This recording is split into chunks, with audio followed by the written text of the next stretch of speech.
Isinagawa ng Bohol Police Provincial Office ang Project Love o Libreng Alagad ug Balay, isang programang naglalayong magbigay ng disenteng tirahan sa mga piling benepisyaryo mula sa kapuspalad na pamilya dito sa lalawigan ng Bohol. Ang proyekto ay bahagi ng mga programa ng Philippine National Police sa ilalim ng M+K+K equals K at PNP Kasimbayanan na nakatuon sa malasakit, kaayusan, kapayapaan at kaunlaran sa komunidad.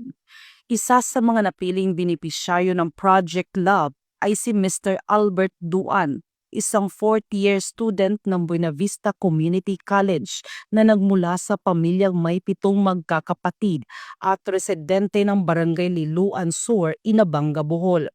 Ako na kong pasalamat ni Governor Ares Mentado ug sa atong congresswoman na si Banban Mentado. Daghan kayong salamat ug sa atong barangay official ug sa atong Nabanga Police. Daghan kayong salamat.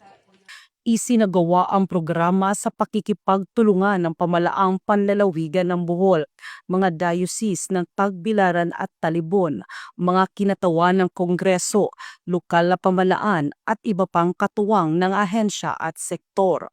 Dumalo sa aktibidad sina Governor Erico Aristotol Aumentado, Congresswoman Vanvan Aumentado, Mayor Dexter M. Angklan ng Inabanga at opisyal ng PNP sa pangunguna ni Police Colonel Patricio C. Digay Jr., Provincial Director ng Bohol Police Provincial Office. Good day sa lahat na nanonood ng PNN.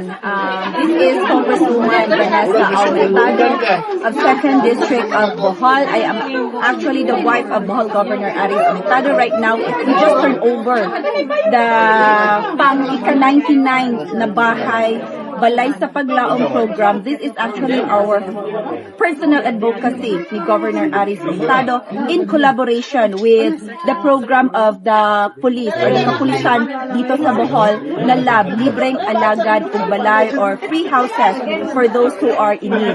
And we are so happy because we are having this 99th house and isa sa mga pangunahing layunin para or kaya ginawa natin ang programang ito is to help of course our constituents who are in need.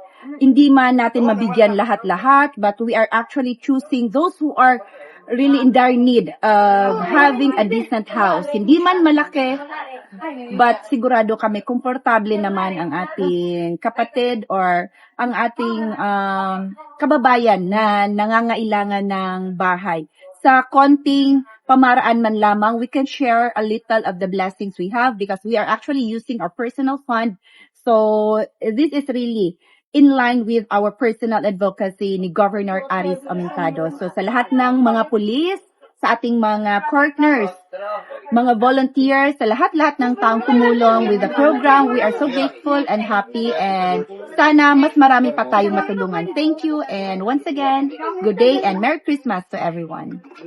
Patuloy ang Bohol Police Provincial Office sa pagpapatupad ng mga programang nakatuon sa bayanihan, malasakit at serbisyong may integridad para sa kapakanan ng mamamayan.